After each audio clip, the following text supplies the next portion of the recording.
जय श्री कृष्ण।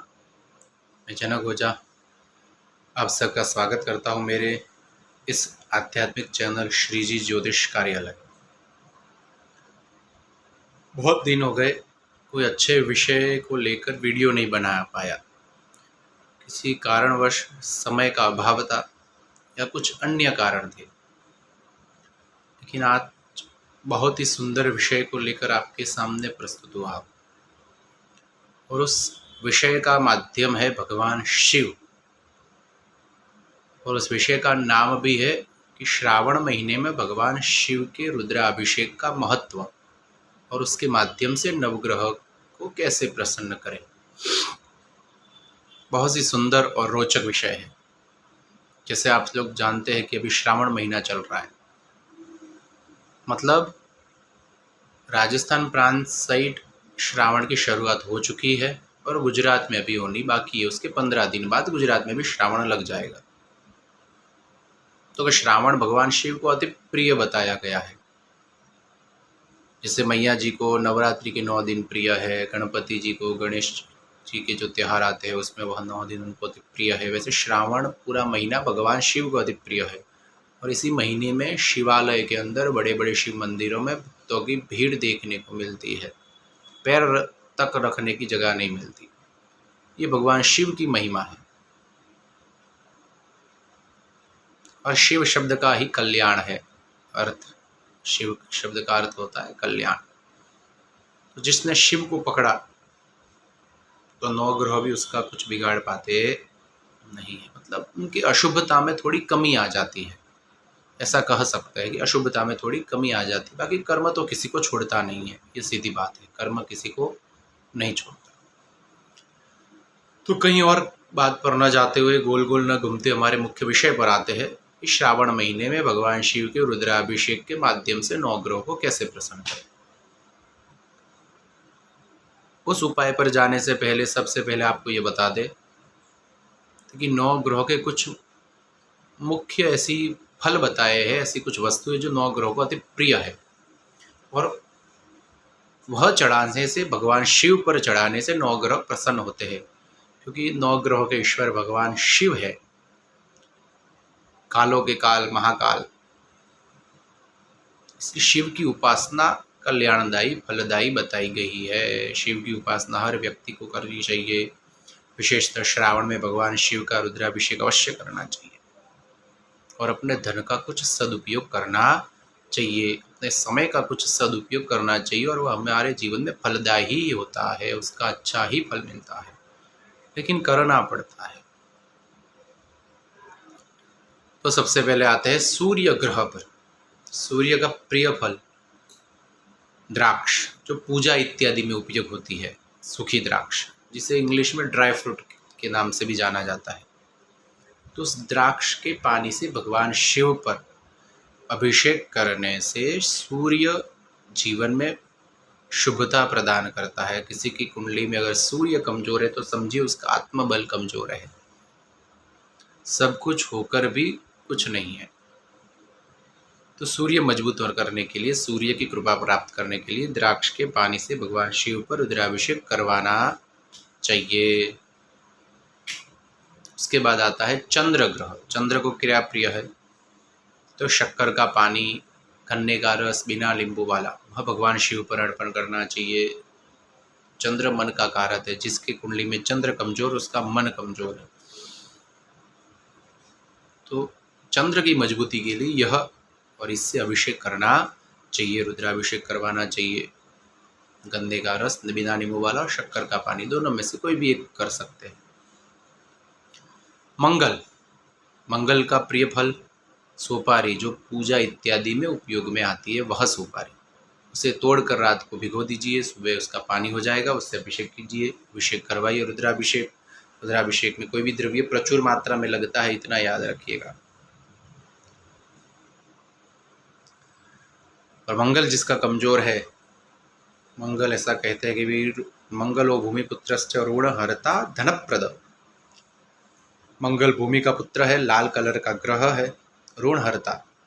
हमारे जीवन में जो भी कर्ज है, चाहे बैंक से जुड़ा हुआ कर्ज हो, चाहे आपने किसी से पैसे लिए हो, किसी को चुकाने हो, चाहे आपके पैसे कहीं फंस गए हो, नहीं आ रहे हो, ज़मीन सुख नहीं मिल पा रहा है, सब कुछ पैसा होने के बाद भी ज़मीन सुख, ज़मीन से प्रॉपर्टी नहीं ले पा रहे, खुद का घर नहीं ले पा रहे, तो मंगल करवाता है। मंगल का अभिषेक करने से मंगल मजबूत होता है और ये जीवन में सुख प्राप्त देता है। और धनप्रद, धन का भी हमारे जीवन में आगमन शुरू होता है मंगल का विशेष प्रयोग यह करने से। बुध, बुध को नारंगी बहुत प्रिय है, तो नारंगी का रस निकालिए और भगवान शिव पर अभिषेक करना चाहिए, रुद्राभिषेक करवाना चाहिए। भगवान शिव नौ ग्रहों के ईश है, ईश्वर है, और उनकी कृपा, भगवान शिव की कृपा होगी तभी नौ ग्रहों की कृपा हो पाएगी।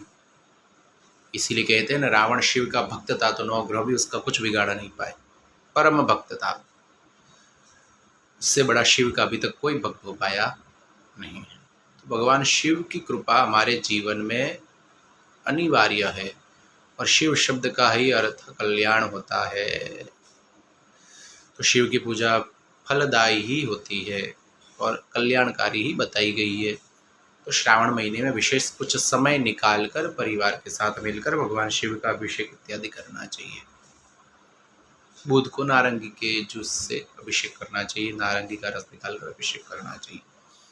गुरु, गुरु आध्यात्मिक केंद्र,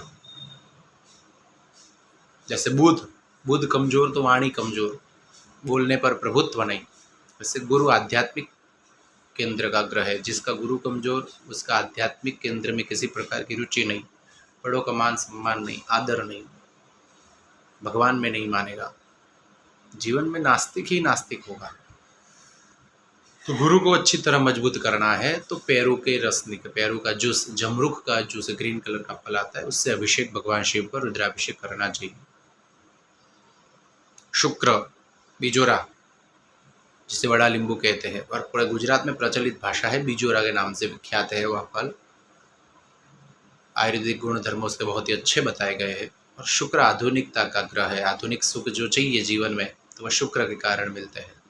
माता का सुख शुक्र के कारण मिलता है, माता का सुख। तो शुक्र जिसका कमजोर है वह आधुनिक सुख से वंचित हो जाता है, मन में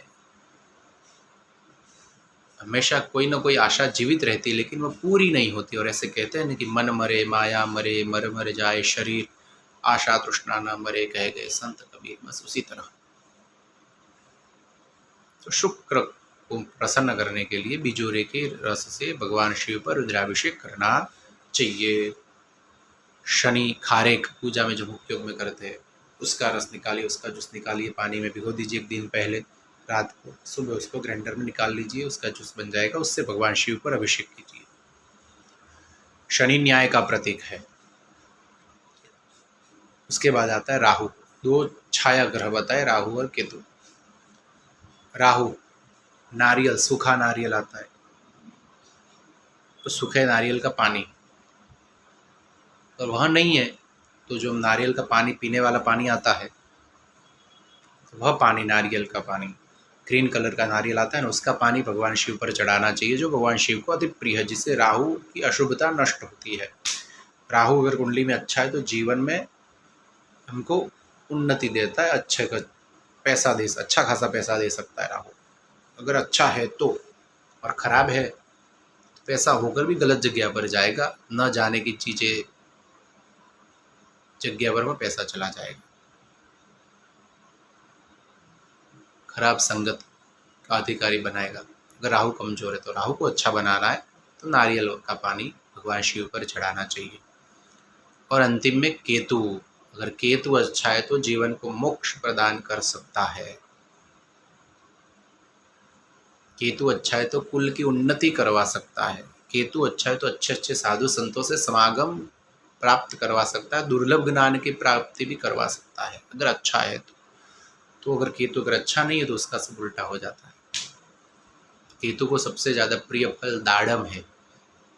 दाड़म का रस भगवान शिव को चढ़ाना चाहिए, उसका अभिषेक करना चाहिए। ये है मुख्य 9 ग्रह, उनके फल से जुड़े हुए, भगवान शिव के साथ जुड़े हुए कुछ उपाय जो भगवान शिव को ये चढ़ाने से ये चीज़ की प्राप्ति होती है और भगवान नवग्रह जल्दी प्रसन्न होते हैं और करना चाहिए।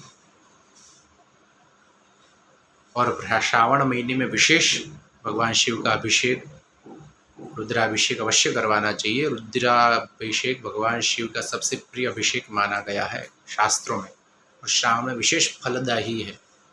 कुछ लोग तो पूरे महीने भी करवाते हैं।